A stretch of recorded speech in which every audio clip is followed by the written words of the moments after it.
boys and girls. Hello, my grandchildren. It's me, Grandma CVS. I come bearing gifts. Yes, that's right. More DVD copies of Rebel Moon. Oh, hello, Bamason, my dear grandchild. How are you doing? Great. More Rebel Moon DVDs for the closet. Now listen, they Sonny. go. Listen, Sonny, I will not have any of this malarkey or hoo-ha from you. I worked very hard today at CVS to bring home all of these CVS DVDs of Rebel Moon. Shut up, Grandma. This is the 7th time you brought me Rebel Moon juice. That's it. I'm out of here. You fucking ungrateful little shit. Fuck this. You're gonna come back next week and have like 3 more DVDs and another jar.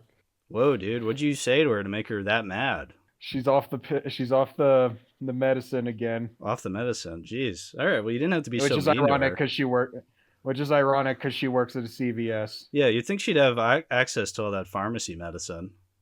Yeah, she just takes other people's medication. Yeah, it's kind of fucked up. I guess that's fucked up too. But you know what? It was really fucked up how you yelled at her like that. So Bamason, I'm gonna have to punish you.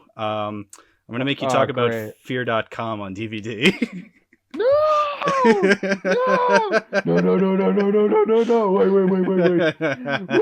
Wait. Listen, I'm on a roll, okay, with these one-off episodes that I record on weeknights. I was like, you know what? We haven't done a horror film yet. So I thought, let me find one of those horror DVDs I have, because I have quite a handful of really funny-looking horror films on DVD, and one of them is FearDotCom, which, first off, right off the bat, I just want to say I'm really annoyed with how this is spelled, because you Google it and it's all one word, fear.com. But then it's also like... Oh, go ahead. I was just going to say that on the cover of this DVD, it's fear space dot space com. So, huh? Well, also in the movie, I think this was pointed out in a Letterboxd review that I read. In the movie, the URL is spelled fear.com.com. Yeah. Yeah, why are we spelling out the dot part? You know, if you're trying to make it this... I get it, you know, call the movie fear.com. Like, that does draw attention. Just like, ooh, fear.com. It sounds cheesy and obnoxious, but at least you have my attention, sir. But then, yeah, they call it fear.com.com. Yeah, this will get the youngsters. That is exactly what this meant. I mean, it was 2002. The internet was this newfangled thing, so we gotta make a horror movie about a website, you know? How do you do, fellow kids? Yeah, literally. 2002. This is the same year as Halloween Resurrection. And we all know how the internet usage in that movie turned out. Embarrassingly, if you don't know. But we love Halloween Resurrections. It's the best movie sequel with the subtitle Resurrection in it. I believe that. Yeah. No, I'm just kidding. Alien Resurrection is the best. But Halloween Resurrection is the second best. And there's no other ones. Those are the only 2. Anyway, sorry. But yeah, fear.com. So I just thought, I want to talk about it with somebody. Bamason, it's been a while. Why don't you come on to talk about it? So I made you watch it because you like horror films. You're a bit of a horror aficionado, would you say? I dabble. Yeah, you dabble. Okay. I dabble in some of that spooky shit. Yeah. So yeah, what'd you think? I almost fell asleep twice, and I don't remember most of what happened. I did fall asleep, but I did pause it, to be fair, and then I took a nap. It was quite refreshing, but then I went back into it, and I was like, oh, yeah, this good sucks. Feelings gone. Good. Yeah, exactly. Yeah, because I really wanted to like this as a so bad it's good film, because you look at it, it honestly looks like it could be a lot of fun. Just looking at the images all over this DVD. I mean, the poster itself, the cover of the DVD is quite striking. You have this weird woman's face where her eyes are like black holes. It looks like she has a bit of a Joker mouth going. You know, and the tagline on the cover says, "Want to see a really killer website?" Like, this has the makings of something uniquely stupid.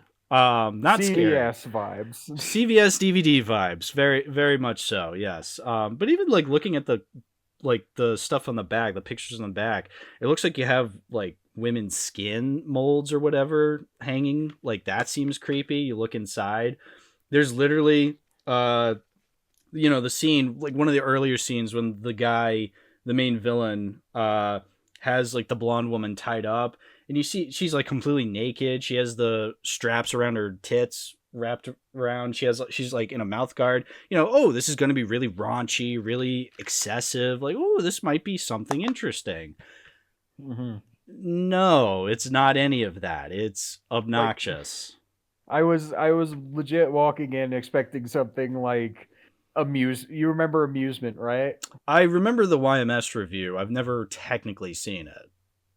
Yeah, I was walking in kind of expecting something like that. Sure. Just very dumb, but also funny, bad, illogically made movie. But yeah, it's 2000s horror, that kind of vibe.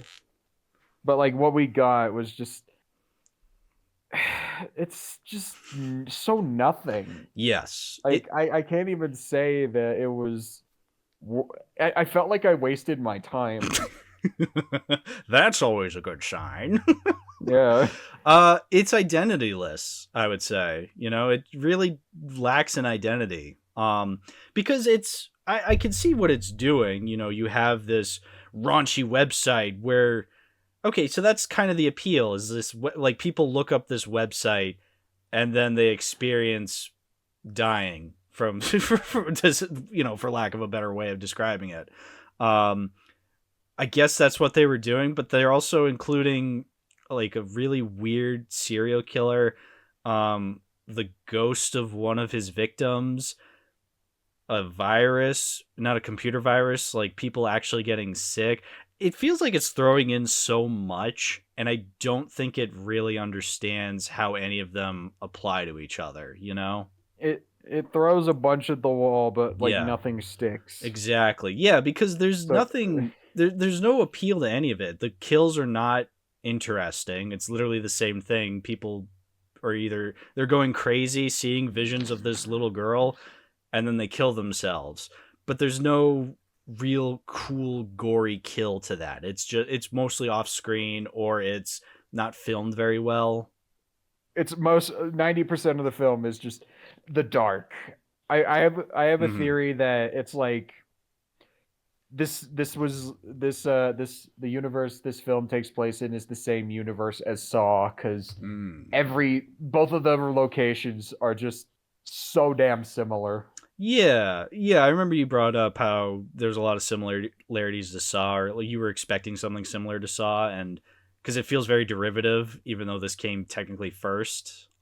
This came out. This is like a Babe Gordy case where the knockoff came out before the original. Yeah, which is weird to say, but no, that is very, very much a thing that happens when you watch some movies where you're like, okay, this came first, but this feels very knockoff-ish, Yeah. Yeah, no, this very much so. Yeah, and it doesn't even, because it doesn't feel like it has an identity outside of trying to cash in on this kind of. So I guess the movie, I feel like it's trying to mimic the most, because obviously Saw wasn't out yet. I feel like it's trying to mimic Seven, because it's this edgy mystery thriller.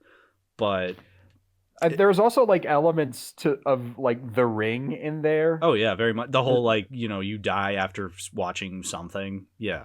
It involves like technology. Yeah. Which again can be cool, but it doesn't feel. I'm never scared. Duh. But even though I wasn't expecting to be scared, it's like, okay, I'm expecting to be intrigued by the mythos of this movie, and no, there's nothing interesting happening. The world building is just non-existent. Right, exactly.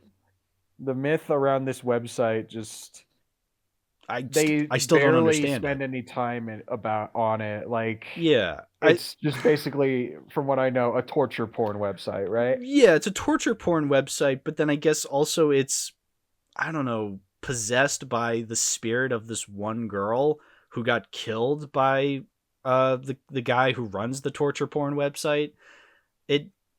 And so then she's killing all these people, but then she's trying to just get people to find her body, and once her body is found, then she's able to make peace, or I don't know. Like, I vaguely remember these aspects. I don't remember how they, coincide with one another. And I just watched the movie yesterday.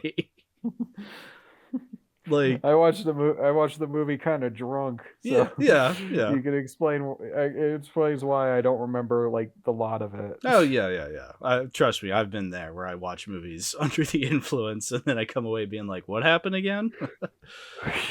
I remember being annoyed with Romeo plus Juliet. I just don't remember what happens in it.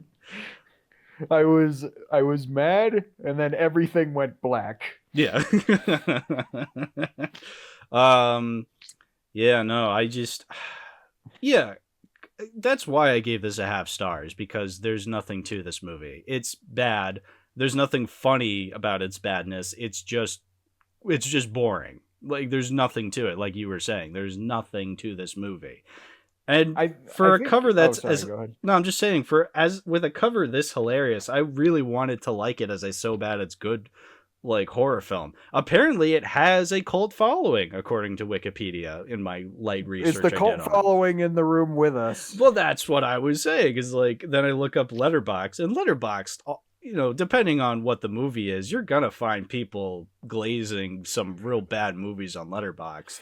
You're gonna find a whole heap of opinions on Letterboxd, but what I mean is, like, at the very least you get something. And even the top reviews for this movie, I could not find someone glazing it, so that's why I don't believe for a second. I'm sure it's a very small cult following, because I don't even think it said like, oh, it's gained a cult following. Like, Wikipedia was kind of weird in how it phrased it. It was like, yeah, even though it was a gigantic, embarrassing failure, it had a slight cult following. It's like, okay, how much is slight? 2 people, like, yeah. And then it makes this weird claim where it says, yeah, critics have kind of compared it to Videodrome. It's like, okay, what person that can be described as a film critic would watch FearDotCom and go, you know what, Videodrome vibes? Like, what? You, at that point, I don't want to be all gatekeepy on film criticism, but I will be. You must have your film criticism license revoked if you honestly compare this movie to Videodrome. Which, they both involve technology. I mean, yeah, that's literally it. There's no other comparison I can think of where you can compare this movie to Videodrome. Have you seen Videodrome? We were talking about it earlier. I have not yet. Yeah. I have seen Cronenberg's The Fly, though, which is great. Which is funny, because that's the Cronenberg movie I haven't seen, but I have seen Videodrome. Really? Yeah. Okay, so we're on opposite ends here. I do want to see The Fly, though. It looks awesome. But yeah, Videodrome. Yeah, Jeff Goldblum is great. Yeah, but Videodrome rules. I will go to bat for Videodrome. Isn't James Woods in Videodrome? Yeah, he is. He's great in the movie because he plays this sleazy producer character, and James Woods. He is the king of acting sleazy. It's great. Yeah, I saw him in that Simpsons episode the other day where I think it was the episode where Apu got fired, and James Woods was kind of running the Quickie Mart. Yeah, James Woods goes to run the Quickie Mart. That's a great episode. Oh, yeah, I love that episode. Did you believe that I was... Hey, come back here. Yeah, he's like, Jimbo's just there to fucking buy something, and he's just like, hey, let's do this again. Let's do this again. It's just like... Jimbo's actually giving him good criticism. It felt a little forced. Oh, man. I love that episode. Season 5 is full of bangers. I've gone on record on saying that before, but I will say it again. Season 5, just what an immaculate season of television. Oh, yeah. Yeah. I like season 5 better than I like FearDotCom. Controversial take. I like a lot of things better than FearDotCom. Yeah. Actually, I just realized something. FearDotCom doesn't have an original bone in its body, and I feel like that's what people who don't like Smile see it as. You know what I mean? Like, I like Smile as a guilty pleasure. Sure. But I can acknowledge that among the well-done elements, there is not a lot of originality in its concept. But FearDotCom both has an unoriginal concept and no real legitimately impressive or memorable aspects to its filmmaking, like the two Smile movies do. Oh yeah, I'll go to bat for Smile 2. Just because, well, Smile 2 specifically. I still stand by Smile 1 being kind of miserable, but it has been a while since I've seen it. Maybe I'll give it another chance someday.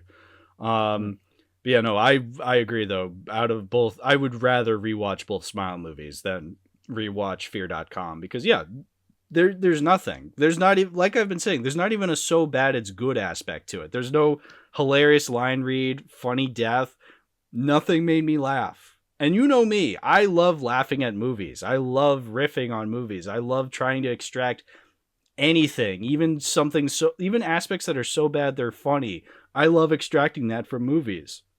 I couldn't find that in here. There's none of that. Just leaving with something, anything. Just like, I liked this shot, or this line was cool, or this character had potential. I felt none of that watching Fear.com. Yep. There's nothing there. But you know what? That's what the show is all about, is sometimes we come across a huge dud where we're like, yeah, there was nothing here. There was nothing to talk about. It was just about as bad as you would expect. Is it the worst thing we've talked about on this podcast? Probably not. I mean, it's down there. This is down there with the likes of Stealth and Independence Day Resurgence and Showgirls 2. But I feel like at least with those movies, there was something to talk about in how much I hated them. In terms of the tier list, I'd put Fear.com in the waste of time tier. Yeah, this was definitely a waste of time. Not even F tier, just waste of time. Yeah, because at least I will always remember movies like Showgirls 2 and Independence Day Resurgence as being down there because they pissed me off. I mean, Showgirls 2 less so, because I went into Showgirls 2 being like, am I really expecting something good here? No? Okay. And then it just played out, and it's like, well, I kind of have to give this one of the worst ratings, you know? Because it's fucking Showgirls 2. But, you know, that's, everybody already knows about that episode. And if you don't, go listen to it. Anyway. Yeah, so my ultimate point is Fear.com, I'm not keeping this DVD, which, shocker, I know. Who are you going to sell it to? Just like, watch you sell it and then it shows up on your doorstep again? Oh, I'm not falling for the Marmaduke problem again, where I bought the DVD just to do an episode on it, and now I can't get rid of it. It's like, no, I'm getting rid of this. And you know what? The DVD's in fine condition. I'm sure Bull Moose will take it, no problem. So I do not worry about that. Wow. Okay. 20 minutes in. We did it. We talked about Fear.com. All right. So clearly I made you upset with Fear.com. So, you know, as a bit of an olive branch, Bamason, go nuts. Let's talk about Sinners. Yes. Yeah. Oh yeah, I loved Sinners. I've seen it probably like 3 times at this point. God damn, boy. I really like it. Yeah, that's awesome. Yeah, so explain why. I mean, there's probably loads of reasons, but, you know, get the conversation rolling. I think the main kind of, I think the moment that it kind of clicked for me was when I was watching both Michael B. Jordan performances as Smoke and Stack, and forgetting that they were both played by the same actor. Like, they were both so different from each other that, like, it kind of puts all the other kind of dual performances that we've had in the past few months kind of to bed.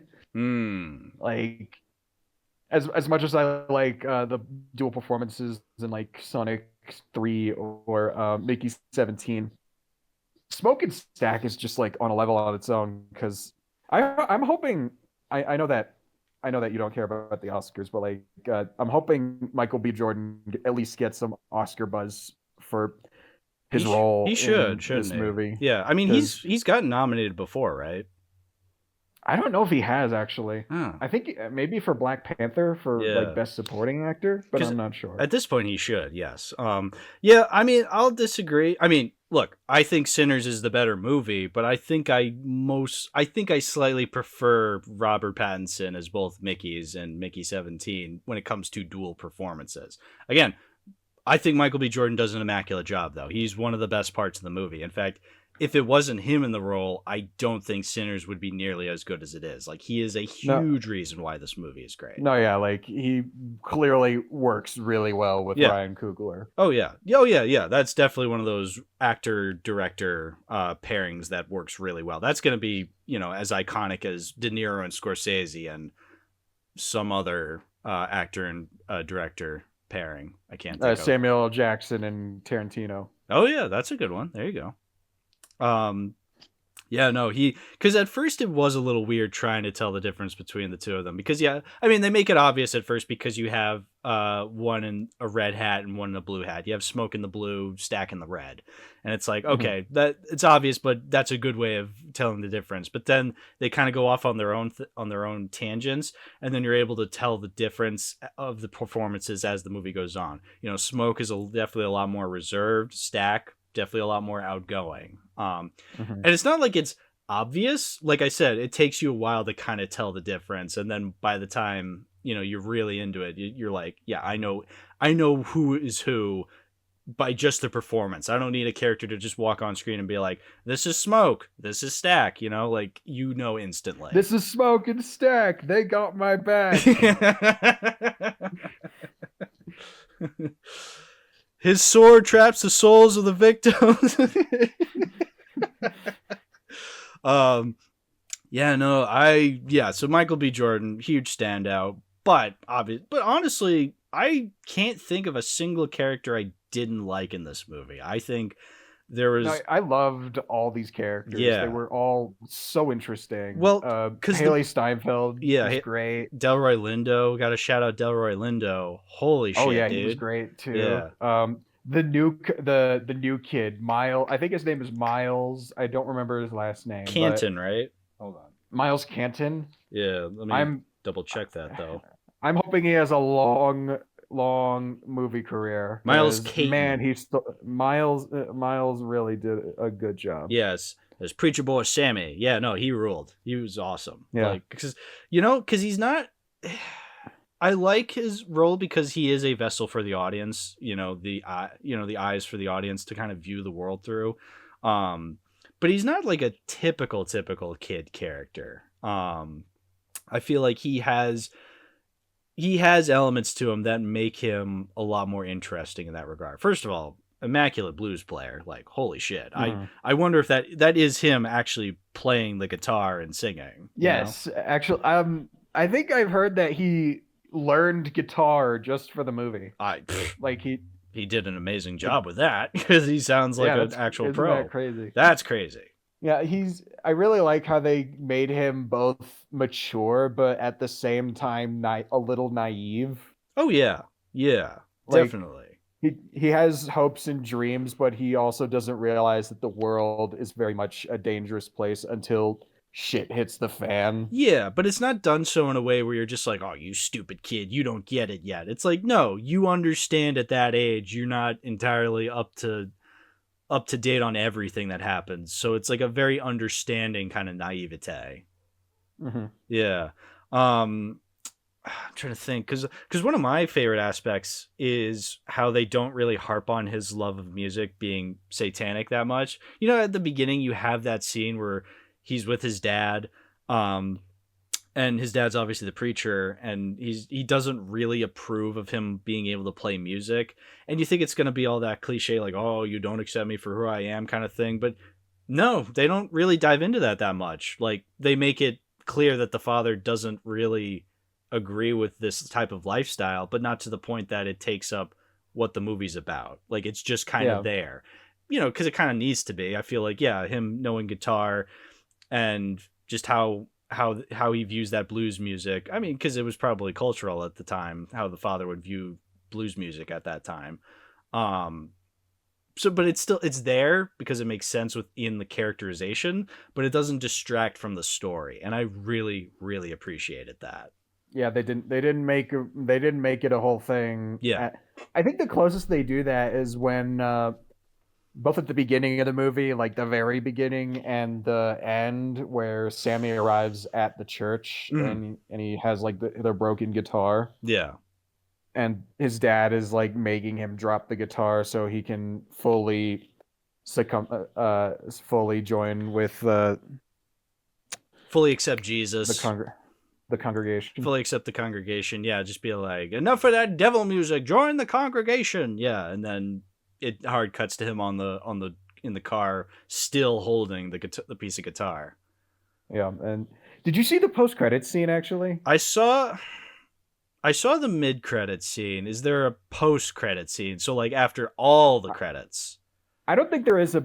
I think it's just the mid-credit scene. Then. Okay, good. Yeah, I did get to the mid-credit scene, and admittedly, that is where a lot of my issues with the movie come up. Because I'll say this: the movie for like the first 2 hours, it was unbelievable to me. I'm like, holy shit, this is great. Like, I loved the first hour of build-up.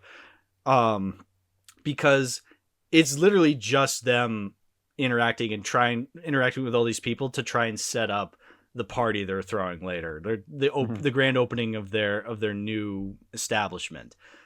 It makes the setting feel so alive. Yeah, and seriously. I'm never bored with all this setup because I know it's a vampire movie. I went in expecting it to be a horror movie, and you have all this setup, so you're like, oh, they're all gonna die. But it really gets you engaged with these characters and their worlds that at points I was like, what am I watching it? Oh, I'm watching a fucking vampire movie. I keep forgetting that. Like, it reminded me of when I went to see -1 and I kept forgetting I was watching a Godzilla film because I was so enveloped in the characters, you know? Like, yeah, that was awesome. Like, I was rooting for them. I'm like, oh, damn, I want them to open up this establishment. I want them to, run it for months. I want them to succeed. I want them to have a good time at this party. Like, I want Sammy to just play the blues. Yeah, I want him to eat out the mayor from Gotham City's pussy, which I did not know Pearline was the mayor of Gotham City from the Batman. I was like, I looked up the cast after I saw the movie. I'm like, oh, that was her? Holy shit. Like, I did not recognize her. Yeah. What was your issue with the credits? Anyway, so my point is, I thought the pacing, yes, it was slow, but it was very much necessarily slow because it gets you enveloped in these characters, gets you enveloped in this world, and it was just awesome. And like the first 2 hours just of it, like, I mean, the whole movie up until they kill off the main vampire and everybody's burned away, it's like, holy shit, what an immaculate movie. Then it keeps going. And then you have the scene of Michael B. Jordan killing off all the Klan members. And at first I was like, oh, this is weird. We're having another action scene in the falling action of the movie. The climax already happened. But it makes sense. They said earlier, oh, yeah, the Klan's going to be here in the morning. This was all a setup. So it's like, oh, okay. And then he's just shooting them. And then he's able to, he gets, get caught in the crossfire as well. But he's able to die a peaceful death and see his wife or he gets to see Annie, because I don't think technically he's married to Annie, but he sees Annie with their child in the afterlife, and so then he's able to make peace with that. So I was like, okay, it's an awesome scene. And you know what? It was weirdly put in, but I can forgive it because it was awesome, and it led to something making sense and having closure for this character. And I'm like, okay, cool. Now the movie now we're in the credits, and it's now 1992, and Sammy's an old man blues player. I'm like, okay. But like during the credits, he's just like playing the blues. I'm like, okay, maybe that's what they're doing. It's just showing that he was able to make it to old age. He got to do what he loved during his life. And now they're just showing it during the credits. It's like, okay, now we're starting to simmer down. Nope, still going. Oh, looks like Stack and Haley Steinfeld's character survived, and now they're dressed in 1992 garb just to visit Sammy and being like, hey man, we're still vampires. It's like, oh, why are we still here? Which, I'll give the movie credit. The scene itself acted very well. I think, the fact that they have them dressed in this 1992 garb was hilarious. I love seeing Michael B. Jordan in that fucking Cosby sweater. That was hilarious. But I also don't feel as though I learned anything new from that scene. I don't know. What are your thoughts on the mid-credit scene? Um, I think it's kind of a good epilogue. You don't have to Sure. watch it when you're like, even without the post credit scene, you still get a great movie on top of that. I think Exactly. the epilogue acts as like a really good closing to Sam's character, because Mm-hmm. because Stack says that Smoke spared him so that Yes. he could keep an eye on Sammy. Yeah, Um, okay. I guess that is something we learned. I don't know. I just felt kind of weird in how it was added on. and I think I think that's more my problem with a lot of modern movies and how they really don't know how to end. You know, I feel like you see a lot of movies are afraid to know when to end because they'll have post and mid credit scenes just because all the other movies have post and mid credit scenes. So at that point, yeah, it's like, it's and they make them kind of important scenes. So it's like, okay, why are we playing the credits then? You know, like, I think it kind of reminds me of the multiple endings from like Return of the King. yeah, I was thinking about that too, because that is something that a lot of people have said kind of takes them out of the movie. And I've never really understood it. I feel like this is the movie where I'm like, okay, now I kind of get it. Because it's like the endings where they killed the vampire and then when he kills the clan members, it's like those were so emotionally satisfying that I'm like, you guys have already done enough. I love this movie already. The fact that we're adding more onto this just feels like filler. And at that point, it kind of really took me out of it where I'm like, I just want to leave now. Like what you Yeah. showed me was so good and you're just adding more and more onto it that I'm like, now I feel like I'm going to throw up because I'm so overstuffed with so much that you've given me. I will admit, maybe this is something that'll grow on me as time goes on. Because, I mean, I want to see the movie again, see if the pacing feels a little more earned in that scene. But I feel like Hmm. you describing it as an epilogue is fair, where it's like, yeah, it's extra and it's cute. And if you don't want to watch it, you don't have to. You still get a complete story before it, you know? Yeah, they show Sam old and in the 90s, like before the credits start. It's Mm. just like one clip.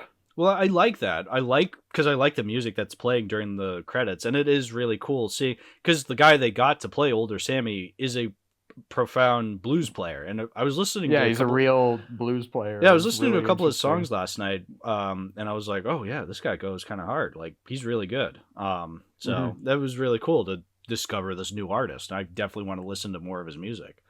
Um, but yeah, so it's just weird. I think it's weird for a first watch. Which actually, speaking of weird, for because you'd think like, because I think that's pretty much my biggest issue is just how kind of weird the mid credit scene feels, and I feel like these are things that will probably get better as time goes on, or worse, or I don't know. It doesn't really ruin the movie for me straight up. It just felt kind of weird for a first watch. Um, Yeah. but it's funny because I was thinking the scene that would be the weirdest for a first watch would be, you know what scene I'm talking about. It's the one in the middle. The one with the one where Remick is like singing with the group. Oh no, that scene ruled. That was a great scene. That was great because I like how you have the villain having just like a banger of a song too. It's an Irish like folklore dance or whatever the fuck. Like, Yeah. but it's, oh my god, it was fucking awesome. That was awesome. Like That song is in the soundtrack, and I haven't been able to stop listening to it because it's like it has no right being this catchy. oh, it goes hard. Like the musical numbers in this movie are amazing. No, I was talking about the one when Sammy first performs, and then Oh, yeah, and like and you start, the one take. yeah, the one take, like it was filmed brilliantly. It was awesome how much it was filmed. I'm just saying the aspects they throw into that one take are a real big swing. I saw people were commenting on this how it's just like it's crazy. Yeah. Because you have Sammy going around just like playing his blues guitar and singing. It's a really good song. and then it introduces future ghosts of people. The electric guitar dude. You have the electric guitar dude. It's cool because then you have like African tribes people like dancing around and playing instruments, which is really cool. It's like, okay, that's aspects. You got the Chinese lady going around. Yeah, it's like, okay, these are aspects I would expect because it's like, oh, we're channeling the ancestors with this music. But then it's introducing future ghosts, so you get a guy playing an electric guitar. You get a girl twerking. It's like, oh, you get a DJ. Whoa, you get a DJ. I'm like, whoa, okay, this is wow. Like, wow. I'm like, I mean, you could only pull this off in this movie because I've been saying this. This is Ryan Coogler's blank check movie where, like, you know, he's made Creed, he's made Black Panther, he's made all these giant hits. So now studios are like, here, make whatever the fuck you want. He's just like, all right, bet. And he makes this movie, this vampire movie, with a scene where a guy is playing the guitar, and then all of a sudden a guy in the future comes back and is playing the electric guitar in the dance scene. It's like, it's hard to explain, but you know what scene I'm talking about, and anybody who's seen the movie probably knows what I'm talking about. It's just this really bizarre scene. And honestly, I was vibing with it by the end because then it kind of shows the whole place burning down, and it shows them like kind of surrounded by the flames, and that's when the vampires first find them because they had mentioned like, oh, he plays the music and it, you know, it protects people, but at the same time it also attracts the evil. Attracts evil. So at that song is just that fire. Yeah, that's just that fire, exactly, literally. Honestly, I like that scene. At first, I was like, this is maybe a little too much. But by the end, because it attracted the vampires to that scene, I'm like, all right, I get it. And you know what? I'm fine with it being that big of a swing. I will say, though, the girl twerking in the kitchen was like, I literally, that was the moment where I was like, this is borderline. It is borderline going into ridiculousness by having her twerk. But then it like pulled it back and I'm like, okay, it literally narrowly made it there. But it worked. I think it worked in the long run. I think that scene just has so much going on. Like, I don't even remember the girl twerking, so I just need to I'm gonna probably need to rewatch that bit. Yeah, I mean, it's great. It's like, I think it was a big swing because it's a really unique scene. Like, how one could come up with it is insane to me, and to pull it off to that degree is nothing short of a miracle. Because again, I still take the movie seriously after that. It's seriously like mind-boggling how flawlessly he pulled that off. Yeah. Because like, from a technical aspect, I can't imagine him trying to explain this or pitch this to some studio exec. Yeah. That's why it's his blank check movie where he's just like, where they're just like, do whatever you want. He's like, okay, I'm gonna do this scene, and then execs are like, oh, okay. And God, imagine how intricate it was to block the whole scene. Oh my God, yeah. Like with all those extras and all the music, and not to mention the tech probably involved in the scene. Totally. Yeah, no, that's the thing. This movie just, it looks amazing. I mean, the movie looks amazing in general, but the fact that like it has this awesome one take is just also just a huge miracle. Yeah, it's like, it's one of those movies that like after watching it, I can't stop like thinking of. I really want to get like so much more out of multiple rewatchings because like I want to discover more. Like it's like I do with Godzilla -1 or Better Man. Like all of these movies have so much substantial depth to them that they kind of beg to be rewatched over and over again so that you can find more. Oh yeah. I mean, because like from a horror standpoint, because it is a horror film, I think it rules. Because it's, you know, that's why I was not really interested in checking it out at first, because I thought the trailers looked fine. I was like, yeah, it looks like a fine vampire movie, but I don't really know what I'm supposed to get out of it. But the vampire stuff doesn't happen until an hour and a half into the movie. And also the vampire stuff fucking rules. Like, it's great. They adhere to the traditional vampire rules, which is like honestly a breath of fresh air, because you have so many movies that are just like they have vampires show up, and it's like tossing garlic, and it's that only works in the movies. But yeah, that sucks. Oh, I hate that. No, but I love that. Yeah, because the rules, they're very subtle about the rules.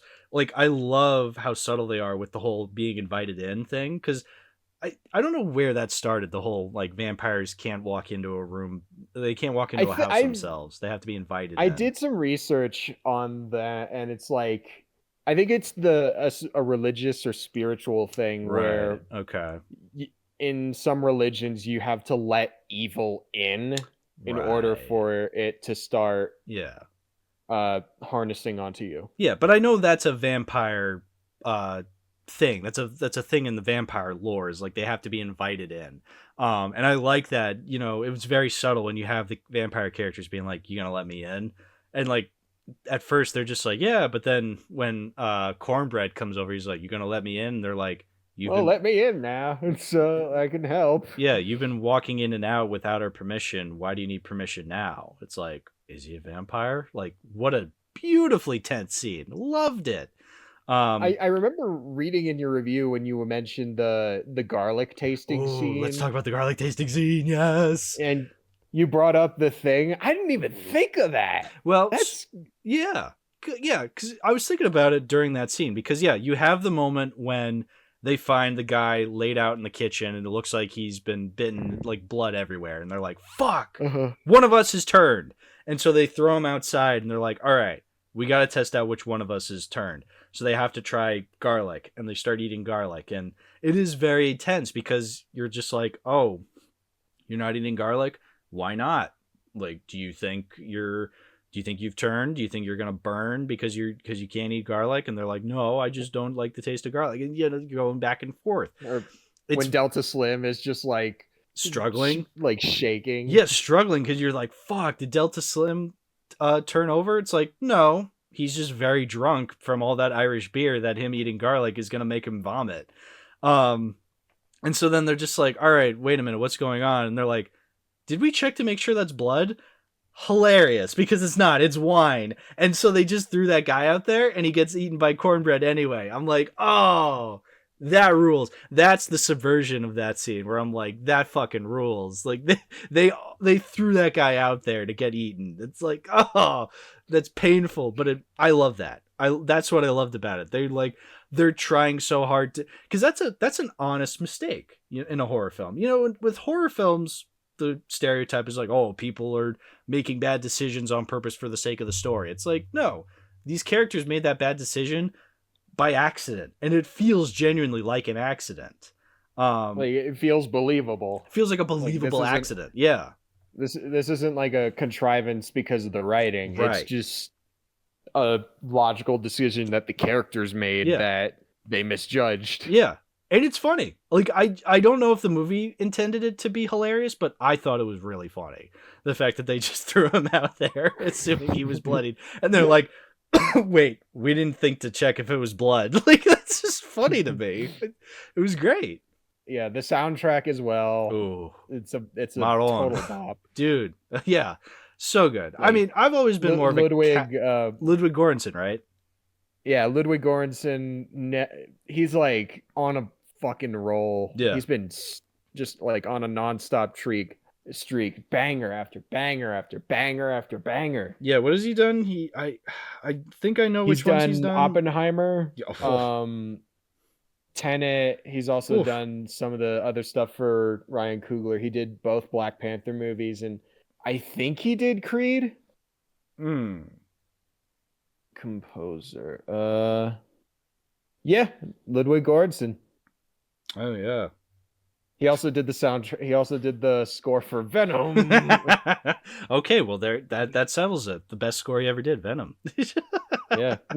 No, the score, holy shit, dude. Yeah, no, I've always been more of a casual blues fan, but like this makes me excited to check back into the genre, where I'm like, I need to listen to more of this. Yeah, because that's like I said, the whole vampire doing the Irish jig with all the other people they've bitten that are now joining them. That song ruled. And it's like, these are the villains and they get a good song? Like, that rules. Yeah. Even when like they first approach, when it's one of the main vampire and the two clan members he's bitten.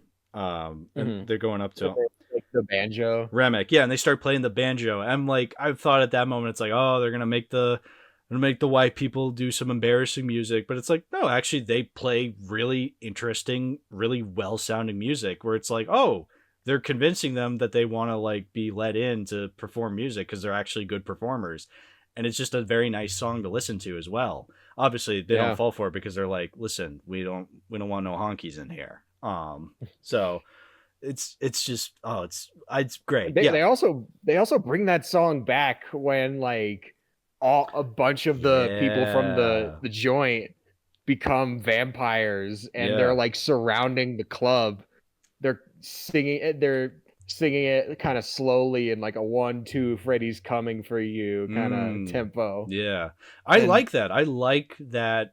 It's very cultish. Very, very cultish. I like how the vampirism in this movie is kind of portrayed as it's portrayed as a bit of as like I said, cultish, but not in an obnoxious way, like in a way that feels relevant to the story, but also not like it's hammering it home to you. Like it still knows what to put in the forefront to make you interested in these characters in the story and how the vampires interact, you know what I'm Remick isn't like Remick is definitely a evil character, but he's not like over the top evil in a way that's like non-believable. He's a very interesting character. I love his character because at first I'm thinking like, oh, he's the racist vampire character. He is, but he kind of is hiding in it as like a wolf, as like a wolf in sheep's clothing, where he's just like, look, I've turned everybody and we're all happy. Like, this isn't a racism thing. Like,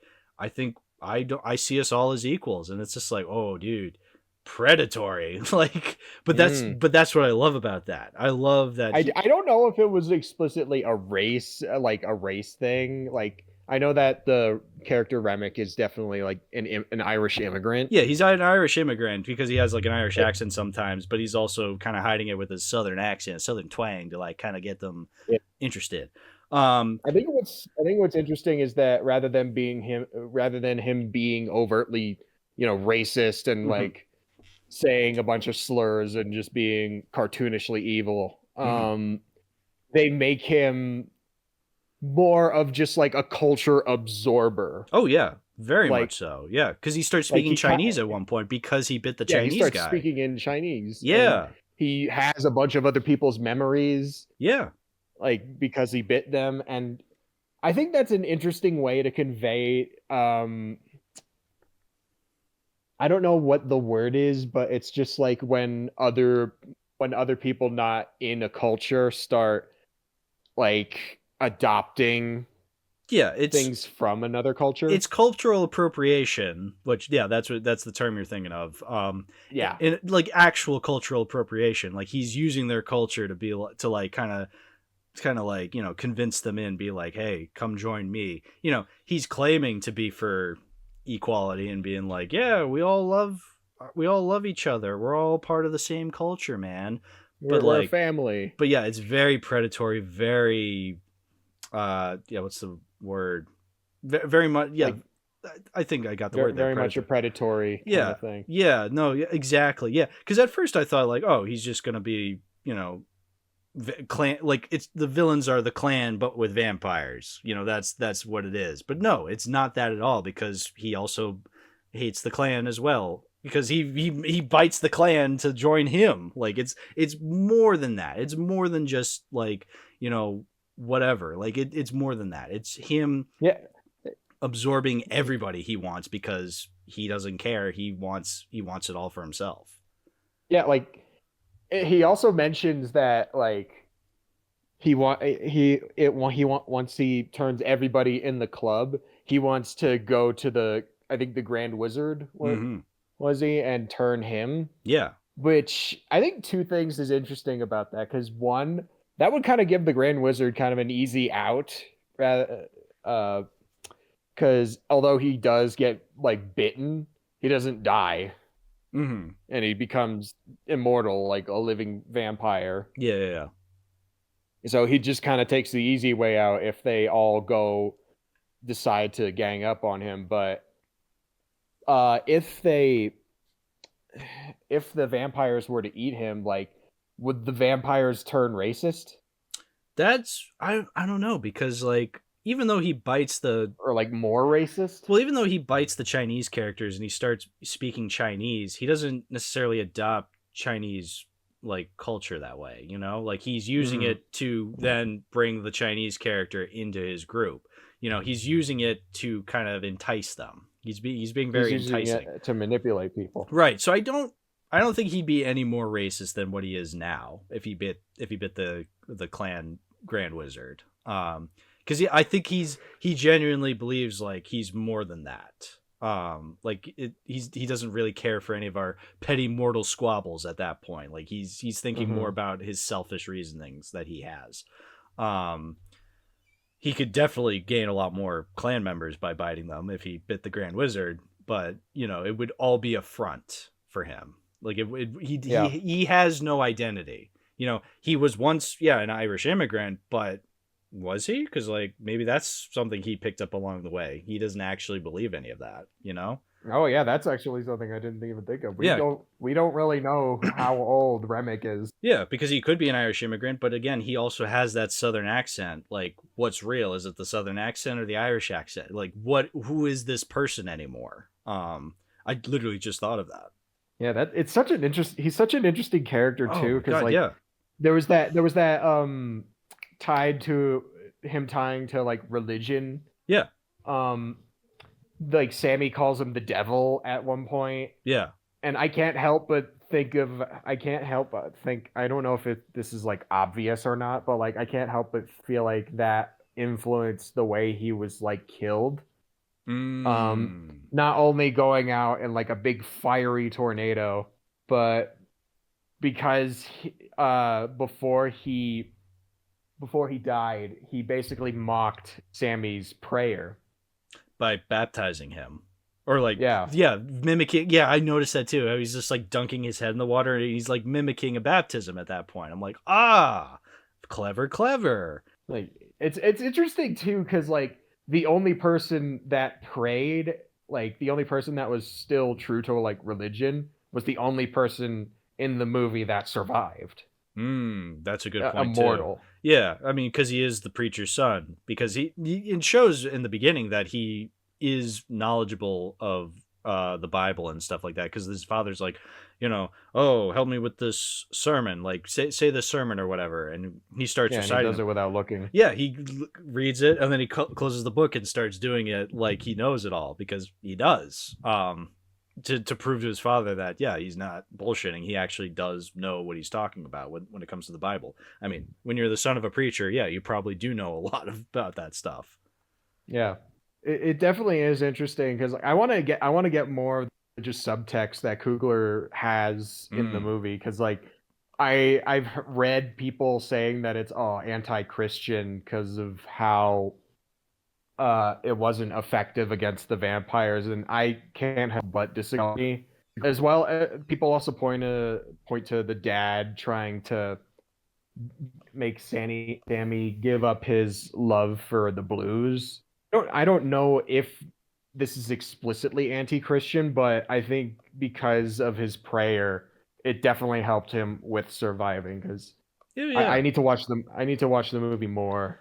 Yeah. In order to fully chew on what I might have here. Yeah, I don't buy for a second this is anti-Christian. I think it's not traditionally Christian, but I don't think that necessarily makes it anti, you know? Because I don't know. I mean, one, I think it'd be very hard to release an anti-Christian movie in America, a country with a lot of Christians. So like, yeah, that's true. Yeah, why would you release on Easter weekend? Why would you exactly release it Easter weekend? Release it in one of the most Christian countries in the world. it's the same thing as when people are just like, oh, Barbie's anti-men. It's like, you do realize half the world's population is men. Why would you release that kind of movie to the public? Like, men worked on the movie, dude. Yeah, too. Yeah. It's like let's slow down and really think about this logically. Like, yeah, I think it has criticisms because I mean, what person doesn't have criticisms for religion? Let's be real here. Yeah. No, I think it has different ideas that aren't traditional, but I don't think I would necessarily say this because like you said, the one character who prays is the one that survives. Like, there's definitely some higher power stuff going on here, whether it's some sort of cosmic karma going on. Right, exactly. Yeah, even if it's not straight up Christian, there's some faith and ideas about belief in there that I feel like is not necessarily anti-religious or anti-Christian. I think it's a lot smarter than that. I really do. Yeah. But also it's also a movie, you know? It's just a movie. It's not that deep, bro. Yeah. No, it has elements that are deep, but like I don't think that it has anything to get angry over. Like, again, my criticisms for it is just like weird pacing things. Like, I feel like these are things I can get over, but I'm not angry that they're in that. Yeah. What else is there is there anything else that we could talk about with Sinners? Because like, there's a lot. I want to get more out of it. Like I said, through multiple rewatches, I want to discover more with it. Yeah, I want it on Blu-ray. You know, like this is one of those movies from 2025 so far I want on Blu-ray.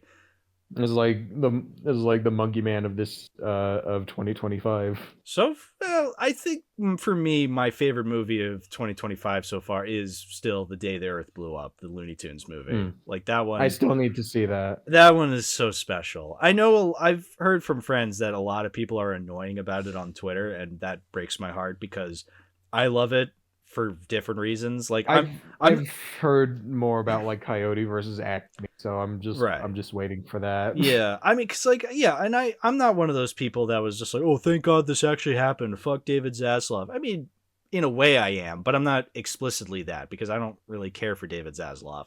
But like, I just love it. Like, I just think it's a really funny Looney Tunes movie. I think it's hilarious. I think it's animated beautifully.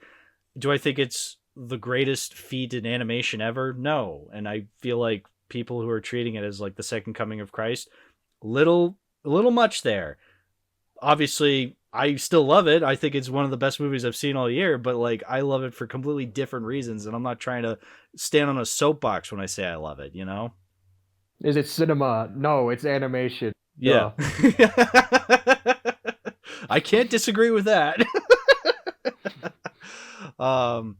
But yeah, no, Sinners is also really good. And again, I want to watch it again to see if the pacing gets a little better. But even if it doesn't towards the end, the pacing for the first 2 hours even, just like the whole movie up until then, I'm like, that's like basically 90% of the movie. It's 2 hours and 12 minutes. Yeah, it's 2 hours and 12 minutes. Okay, yeah. No, literally just like, again, it's those pacing issues towards the very end when it's trying to end, when I'm like, this is a little wonky. But like up until then, I'm like, whew, cinema, dude.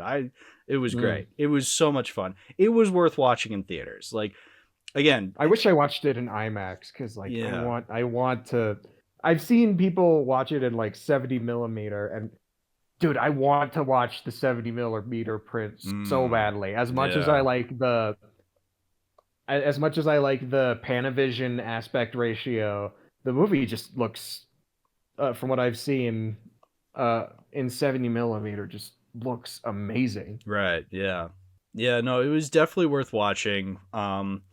In theaters for sure. It's because again, I was a little not worried. I was just like, oh, is this actually going to be as good as people say it is? Because I mean, I've recently come across a few disappointments. What with that fucking companion movie, I was very disappointed by that. And that's another horror film. See, that's a horror film just like this, but that I feel like gets really held back by a lot of horror cliches that kind of make it worse. Whereas this, I never felt that once. I was never like, oh, this is the part of the horror movie when this happens. It's like, no, not once did I ever feel that. I felt like this movie handled the vampirisms and the horror aspects perfectly. You know, I was never predictable. It was never predictable. I was like, oh, that's interesting what it's doing with that. So and also I feel like, not that I was disappointed by Mickey 17. I thought it was fine, but that's the thing. After Parasite and Bong Joon-ho follows up with this, I'm like, I mean, I'm not surprised he followed up Parasite with this movie, because after Parasite, he was given free reign to do whatever the fuck he wanted. Again, much like Sinners, where Ryan Coogler was able to do whatever he wanted. But I feel as though I vibed more with Ryan Coogler's Blank Check movie than they did Bong Joon-ho's Blank Check movie. You know what I'm saying? Well, yeah. Well, there's always Bong Joon-ho's other upcoming horror film. Oh yeah, is he doing a horror film? Wait, yeah. John Carpenter agreed to score it. Yeah, I remember I heard about that. Oh, dude. I don't know if it's going to be an English language movie or Korean, but I hope it's Korean. I'm excited nonetheless. Yeah, his Korean movies tend to be a lot better. I love I love Parasite and The Host. Yeah, rewatching a lot of it, or watching a lot of his movies. I've watched so for Mickey 17, I watched Parasite, Memories of Murder, and Okja, and then Mickey 17. And yeah, I much prefer his Korean films to his English language films. Like Parasite, Memories of Murder, whoo, cinema, chef's kiss, dude, rock so hard. Like I don't want to be mean to Mickey 17. I did like a lot in that movie, but like Sinners, that's my shit, dude. I love Sinners. So like I vibe with it, and it's just immaculately put together. I need it on Blu-ray. This is definitely a 2025 release. I'm gonna add to the collection. So guess what? We'll be able to talk about it on the 2025 episode. Woohoo! Yeah, that's for a different time. Yeah. Anything last minute we want to talk about Sinners? Yeah. I really want to see how the gore stuff was made, just like the special effects. Yeah, because the gore was really good too. Yeah, just I don't know, the Haley Steinfeld with her face covered in blood. That's like iconic shit right there. Yeah, I love when Delroy, or no, when a fucking Cornbread gets shot in the face, and then he just has like this weird fucking like bullet hole out of his mouth for the rest of the movie. Like that ruled. Actually, there was this other moment, like I think it was in the climax when Delta Slim is like distracting all the vampires. Yeah, and he starts cutting himself. He cuts himself, and he has like multiple holes with like sprinkler blood coming out of his arm. Yeah. I'm just like, it looks fake, but like it definitely looks like it. It definitely makes me wince. Yeah, you know what I mean? Oh yeah. I mean, even though of course, it's not real, but like just seeing him take a blade to his wrist, I'm just like, ugh. That wound looks gnarly. Yeah, gnarly wound there, Delroy. You good, bro? Gnarly wound there, Delroy. Anything last minute you want to say about FearDotCom? I forgot we were discussing that. Oh yeah. Remember the time we talked about FearDotCom, Lois? No, I do not. And then credits. End credits. Well, before end credits, Bamason, shout out your stuff, dude. Where can people find you? My YouTube is Mr. Bamason. My Letterboxd is also Mr. Bamason. And yeah, that's about it. Very good. Well, all right, this was awesome. I'm glad we talked about, well, I'm not glad we talked about FearDotCom. That movie sucked. But I'm glad we talked about Sinners, because we got to talk about a real horror film. So that was nice. A really, really good horror film. Yes, really good. All right, I say that just about does it. Thanks for watching. And Bamason, why don't you go apologize to Grandma CVS for yelling at her? I'm gonna throw like 3 DVDs at her. I'm not doing the voice anymore. Goodbye, everybody. Yes, it was me. I was Grandma CVS the whole time. What? Directed by M. Night Shyamalan. Better movie than Trap.